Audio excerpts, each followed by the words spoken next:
Hello everyone, this is Francesco, your host again. I hope you enjoyed the first part of this Cyber Mentoring Monday podcast. If you haven't, go and check the link. It's important to get the context of what we were discussing. And just to recap a little bit, with Allan we touch point a little bit on the role of MFA and how we can push organization to do better and how we can reach out. And because it was Cyber Awareness Month in October, we stressed out that fact and we gave away a lot of information on how we did it. And then we touched base a little bit on the role of hiring, what a hiring manager is looking for, and how to progress your career from starting to where Allan is as a delivery CISO for entity data. And what is the role of the MBA in all that, in all his experience, and how to become a CISO, how important are the certification, how is important gaming. And in the second part, we keep on exploring on these topics and we answer the question to our community. If you haven't participated in the community, please come and join in the next podcast that is with Bandana. So I wish you enjoyed this second part and I wish you a great day. Thank you. Thank you for listening. So yeah, it's interesting. It's a philosophical thing, right? And I'm a gamer. I play RPGs, and you know, you have to decide every time you're developing a new character: do I emphasize my strengths or do I shore up my weaknesses, right? And philosophically, you know, if you go for that strength, and ignore the weaknesses, you always end up with an out of balance character that just cannot manage or handle certain situations. And so in real life, I took those RPG lessons, and I tend to want to shore my weaknesses more than I want to emphasize my strengths. So I'm always looking to achieve a better balance than I am to super excel at any one facet of whatever I do. I'll answer Lori's question. She's doing an MBA and is interested to know how I balanced it with work and life. I never had it conflict with work other than one or two times when I was writing a paper. I might have actually, you know, taken an afternoon off and told the boss, like, hey, I got an MBA paper that's due on, you know, Thursday evening. I'm going to take part of Thursday off to finish it. A couple of times I had to do that just up front. Hey, I'm skipping a half a day here to crank out this paper. The rest of the time I kept it away from work. So the impact was really to my family life. And my wife definitely was tolerant. And fortunately for me, she had just completed her PhD, so she didn't have a whole lot of leg to stand on. If it got to where it was too big a conflict, I could point out, like, hey, you just finished a PhD. So we're both big on education in this family, so we managed to balance it out that way, I think, realistically. Jonathan's question is, I just finished my MS in information assurance. If my end goal is to be a CISO, do I need an MBA? I just answered this question a few days ago with somebody else who asked it. It's interesting. If you're applying for a CISO job off the street and they don't know you from anybody else, you're just a random resume hitting their desk, very often one of the requirements is that you have an MBA. So to that end, an MBA, a lack of an MBA can prevent you from getting certain jobs as a CISO. So that's statement one.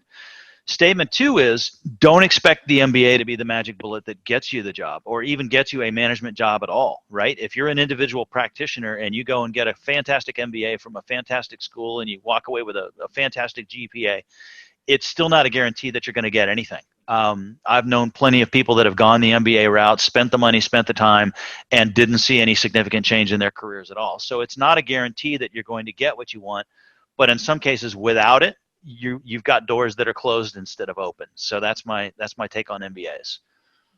So is that a must? Is that going to be a must for getting a CISO or not? Because I got a few of the CISO role, but I never went down the route of the MBA because it wasn't cost effective for me. I've been a CISO 4 times and I don't have one. I think it's quite possible to get one without. But like I said, there's plenty of CISO job descriptions that require it. That if you're not connected and don't know somebody and you're applying off the streets, your resume is probably going to get tossed because you don't have it. So it becomes a check mark in some cases. And it really depends on who's hiring and how serious they are about that MBA requirement. But then my case is build your network rather than have the MBA build the network for you. Bingo. So I think the network is the key thing, and that's what the MBA helps you, and you pay a lot of money to actually build a network of people. That's part of the MBA thing. It's like not just the training, it's the network. It is, but I will say too, both of my degrees are from online experiences, and in the online world, it becomes much more difficult to gain that network win from the degree that you would get from a traditional degree. I spent years in undergraduate at a couple of different schools, paying my way through, and ultimately walked away to keep doing my career. My career had taken off to a point where I was traveling a lot, and being in school wasn't viable anymore. And so I came back as a grown-up and finished my degree online. And I don't have any connections with the people from my online degree. I've got plenty of them from back before, but I don't have any from that online experience. And my master's was online as well. And there's just a couple of people that I still communicate with after that program. So it's important, if you're going for the networking aspects, to find a program that actually puts you in seats next to these people so you can actually meet them for real and learn from them. There's plenty of executive MBA programs that offer that. And if you want that networking value, do that. And I'll say, for me, the last 4 jobs that I've had, 3 of them were achieved through networking, and 1 of them was an off-the-street resume situation. So I think last probably 5 years of my life, most of my clients came through either referral or, my network. So I think for me, it's even more important, the network aspect of it, speaking at events and teaching people and pushing for my mentee to actually go and speak to the event, because the network and the network of people that is absolutely critical, MBA or non-MBA. And if you need to invest in an MBA, invest in an MBA that puts you in contact with people that you want to live with. So start talking with the alumni, start reaching out and see if that MBA, I think it's good for you. And that's what I did. And I said, you know what, this is not for me. I can build this stuff out of my own. Yeah. And again, there's a checkbox, right? Some people have to have it for certain jobs. They just require it, and you must have the MBA. So there's going to be a few opportunities that the doors are closed if you don't have one. But I would argue that the network trumps the MBA requirement. I've gotten jobs where the requirement was to have an MBA, and I didn't have mine, but I knew people. Yeah, ultimately, that's just a checklist exercise that your traditional recruiter goes through, but then you bypass completely the recruitment line. You go directly to who knows you, or they know my value. Yep. So what other question?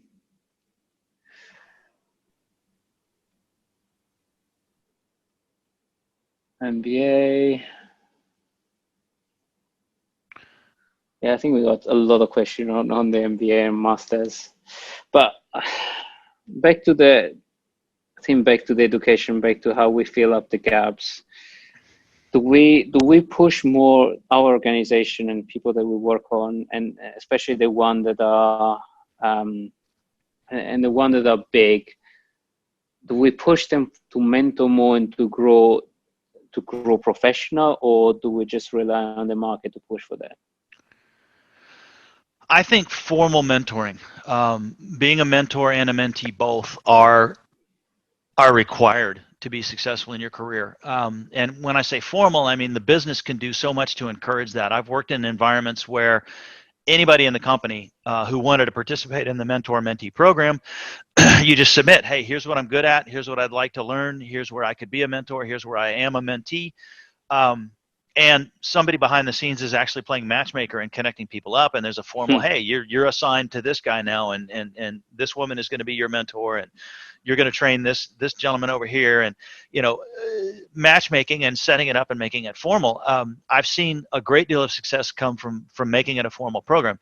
If you're working in an organization that does not do that, I still say go out of your way to do it. I have a few mentees at this point. I have one mentor. I'm looking for more mentors. The more the merrier. I've got one that I rely on overly much, I would say, and I'm trying to take some load off of him and find some more. But I believe in it. I believe in it deeply and passionately. I think you can learn so much from somebody who's not afraid to call you out on your BS, to give you the real advice. Ideally, it's somebody that you work with, but not your boss, right? I always say that your mentor and your boss should never be the same person, because part of what you're doing as a mentee is bitching about your boss. You need advice on, hey, every boss is a person, is a personality. It has quirks, and you'll have communication challenges sometimes, and you'll have, how do I best sell this idea to this type of person challenges, and This is with everybody. And a mentor who knows your boss but who isn't your boss is probably the best for all those kinds of questions. But right behind that would just be a mentor who doesn't know the boss at all, but is just simply an objective outsider. But the boss himself, obviously the worst person to have for those kinds of circumstances and situations. You're going to learn a lot from your boss anyway. A good boss is going to be passing on leadership, encouraging you, growing you, developing you. All of those positive aspects of what you get from a mentor should be happening anyway. But certain physics require a mentor to not be the boss. But I guess mentoring is hard, and we don't have a blueprint for mentoring. So I think the only reference that I managed to find out of mentoring is Toastmaster. I think they're starting a new program of like mentoring checklists and stuff like that. Mm-hmm. Should we just put out a mentoring or mentoring guideline? Should we just do a white paper or mentoring guideline? An open source mentoring framework would actually be kind of a cool thing. I mean, even I call it a framework. It could be 2 or 3 pages. Yeah. Just to sort of walk through the physics. It would be really interesting. It'd be really interesting to have something like that out there. Just pure.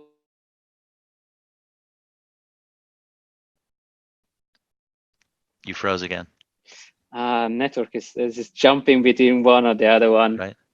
Sorry. So Jonathan asked a question. He said, is there a typical path to CISO? I'm in my first management level job now, and I love it. I honestly don't know. I sort of weirdly stumbled into the CISO job the first time I got it. I believe you have to have prior management experience to make it to a C-level management position. You have to have prior management experience. So check that box. You have to have a security background, obviously. Check that box. We talked about the MBA and business skills, and we talked about soft skills, and the more of those you have, the merrier. But those are things you can develop as you get your management background, and work on your technology background. So at the end of the day, how do you make that final leap? There's the traditional climbing the ladder. Hey, I'm a manager now in the security space. I'm a senior manager in the security space. I'm a director, senior director, vice president. Hey, look, I'm CISO now. Coming in as the right-hand man, coming in as the lieutenant, the deputy CISO. And then when the vacancy arises, you're the best candidate for the job, ideally. There's that traditional pattern. I got into mine rather weirdly. We talked before about my customer-facing background. I was much more focused on product security than I was on IT security. And I had a 20-year IT career before I got into security, or 15-year, let's say, IT career.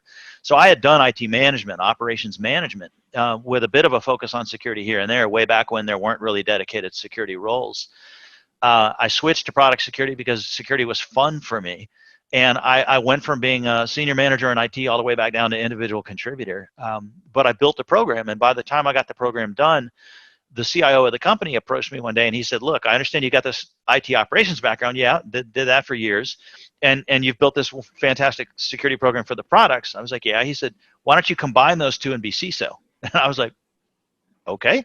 And next thing I knew, I was a CISO. So I didn't, I wasn't looking for it. I didn't have a career plan. Accidental I didn't have a CISO. Yeah, exactly. I didn't have a target of that. I wasn't going for that. I was just having fun doing security, leading as best I could, getting rewarded with promotions as I got better at my leadership, and continuing to play in the security space. And one day CISO magically happened. So I don't know that my story is a model per se, but that's no. But I've seen a lot of that happening. It's like people accidentally falling into CISO, then taking more and more space. CISO is not a blueprint. It's like even the responsibility varies. I mean, as we just touched, as you correctly say, there is the customer-facing CISO. There's sometimes a dedicated role. There is the group CISO. There is, regional CISO. It's just a responsibility that you have from a security perspective. We have another question on. I'm doing a master's in data science. Do I need a CISSP certificate? So I'm a big believer in degree or certification, either or, and I'm happy as a guy who's looking at your resume and thinking about hiring you.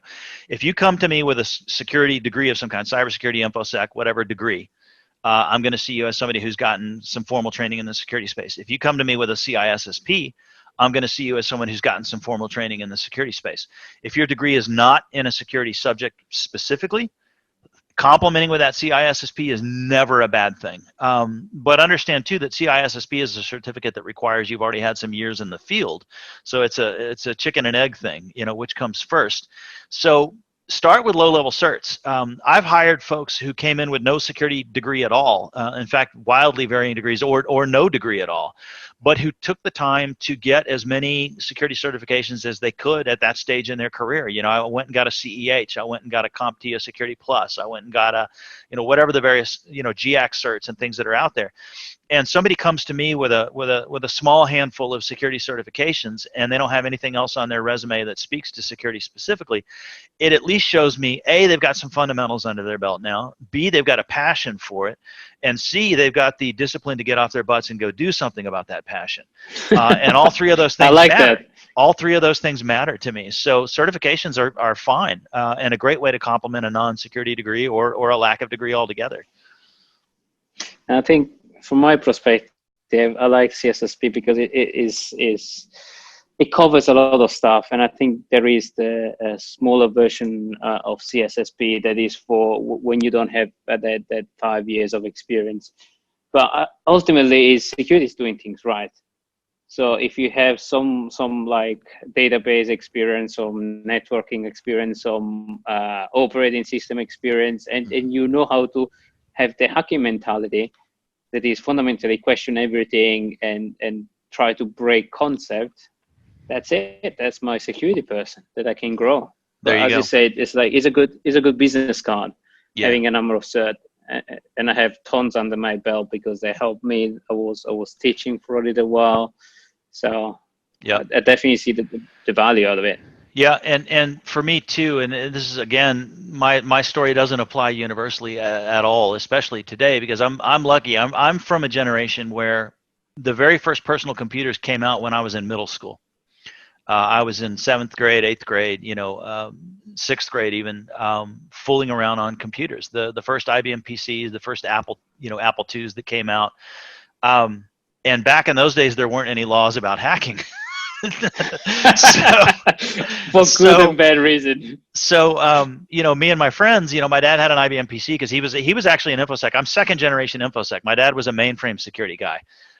So we had an IBM PC at home. Pretty much the second those things existed, we had one with a modem. And so I was exploring the world, shall we say, via the computer. And a good friend of mine had an Apple II. And another friend of mine had a TI-99, and another friend had a TRS-80, and so all these friends with all these different computers, but all of us doing the same kinds of activities. And then we got into coding, we got into writing programs, and very quickly we learned that a program that worked on this computer didn't work on that computer without some work. And so we were constantly working together, writing our own games and all kinds of things. And learning how to port code and change it from operating system to operating system, learning the ins and outs, finding utility tools specific and unique to each platform, and just sharing and exchanging information. This is back in the days when floppy disks were 5 1/4, and you could buy a single-sided or a double-sided floppy disk, right? And they were literally flexible. They were floppy.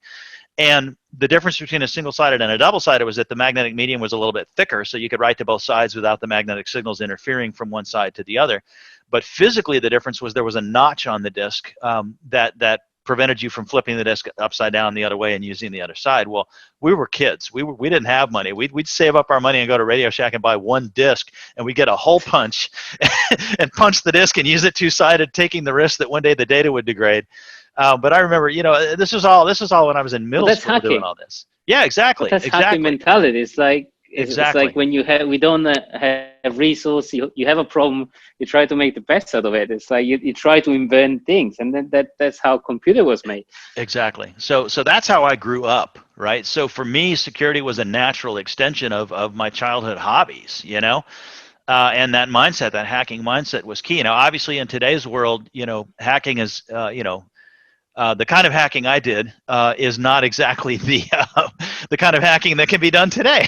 I got in before there were laws, right? But the mindset is still the same. To go back to the mindset, the hacking mentality. Now we have. I'm facing it right now. It's like now hacking has kind of a stigma, but the hacking mentality of questioning everything, breaking stuff, or trying to make things better, or trying to make things your own, or trying, breaking, inventing. That's the kind of mentality that we need to go back to, and that can be applied to any kind of field. Exactly. Even kit cars. And that's the one piece that I mentioned the word curiosity before. I think it's the one piece that can't be taught. You're either naturally the sort of person who wants to learn how things work, take things apart. You're naturally the sort of person that wants to find the way through the system, whatever that system might be. People who play video games, are oftentimes picked on, grown-ups that play video games. I'm a big believer in hiring people that play certain types of video games, because there are games like RPGs where you're in charge of a development and design of your character in a very complex system.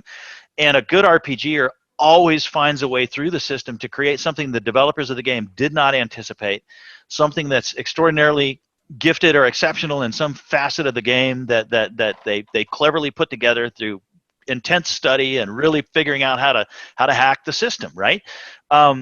People who have that kind of mindset. Curiosity. Yeah, people who have that curiosity, that desire to find the way through, to figure out the best way to do things with what they've been given, whether the givers of that system intended it to be used that way or not. That's really the key thing.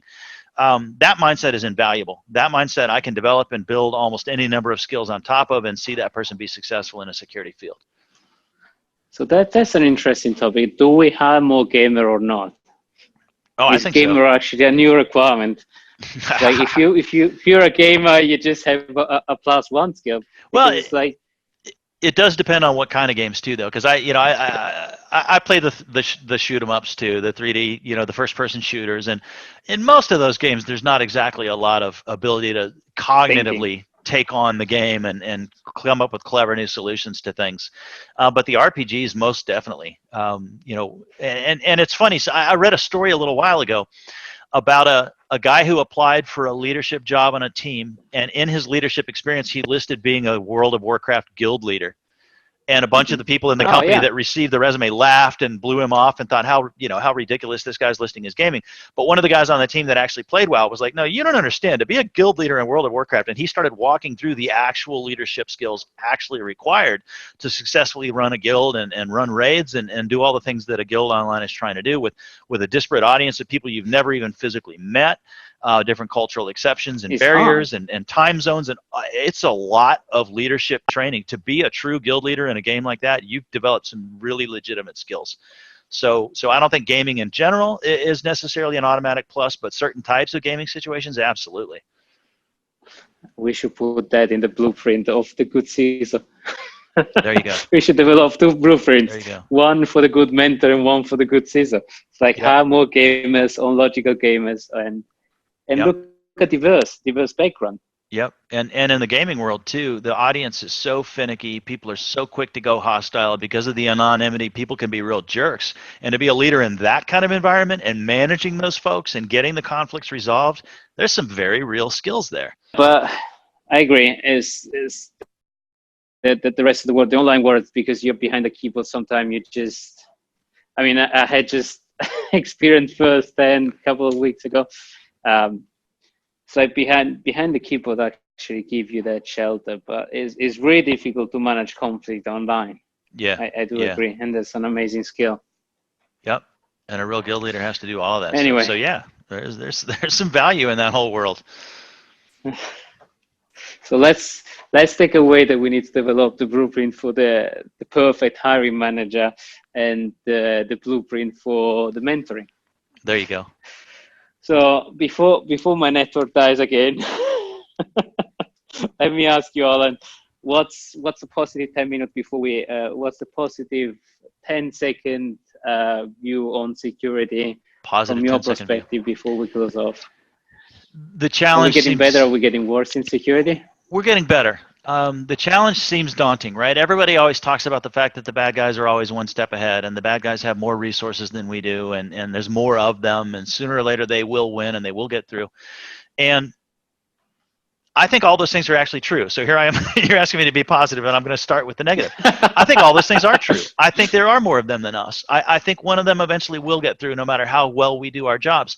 But that's not the right mindset, right? The positive mindset is, look, we do everything we can in terms of tools and technology, but more important than that, we do everything we can in terms of people and process and rigor. security is not a state. Security is not an end goal that says, oh, I've reached a point for this moment, for the next 17 minutes, no hacker can defeat me, right? And then 17 minutes from now, some new exploit is developed in it. That's not what security means. Security means, we looked at everything. Continuous improvement. And we made it better. And I walked away making it better. And I went home at the end of the day knowing it was better than it was at the beginning of the day. And I went to my quarterly review with my business, and I showed them that it's better than it was last quarter. And I look back on my 3-year history with this company, and it's way better than it was 3 years ago. The improvement is the process, is the security, right? And never lose sight of that. Sometimes the gains seem very small, but don't let that get you hung up. There's any progress is meaningful, and there's always some kind of progress you can look to. So anytime you're getting discouraged or feeling beat up, just remember that if you made it better than it was the last time you checked, you're in the right place. You're doing the right thing. I love that. I absolutely love that.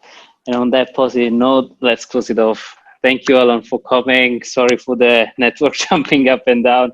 I'll carve them up in the closing. And thank you, everybody, for joining. And I wish a great weekend to everybody. Thank you all.